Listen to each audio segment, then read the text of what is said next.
La nuit du 6 juin 1944, les 6400 parachutistes américains de la 82e US Airborne doivent rejoindre le sol normand de part et d'autre de cette rivière, le Merderet.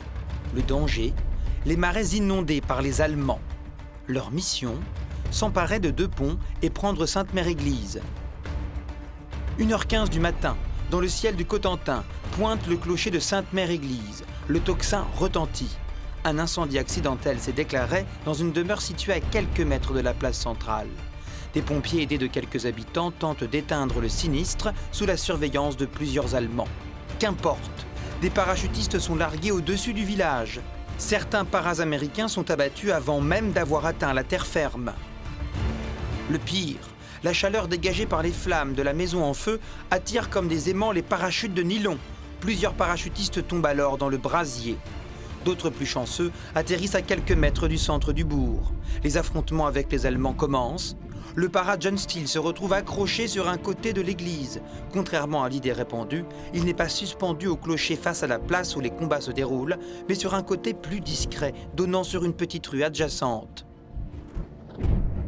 Sainte-Mère-Église est prise avant le lever du jour et devient la première commune de France libérée par les Américains. Plus à l'ouest, au même moment, d'autres parachutistes sont largués au-dessus des marais. Certains meurent noyés sous le poids de leur équipement. Très vite, un bataillon se dirige vers le pont stratégique de la Fière. Une bataille s'engage avec les Allemands retranchés dans le manoir. En fin de matinée du 6 juin, le pont de la Fière et le domaine qui lui fait face sont enlevés à l'ennemi. Le pont de Chef du Pont est aussi conquis. L'accès aux 2 rives du Merderet est désormais possible. Mais il faut tenir ses positions. Heureusement, des renforts en hommes et en matériel arrivent par la plage d'Utah Beach. Plusieurs contre-attaques allemandes sont déjouées. Ces opérations sont aussi marquées par des drames, comme dans ce verger du secteur d'Amfreville, où un bataillon est encerclé par les Allemands et presque anéanti. Le premier hôpital militaire américain est installé dans un château à proximité.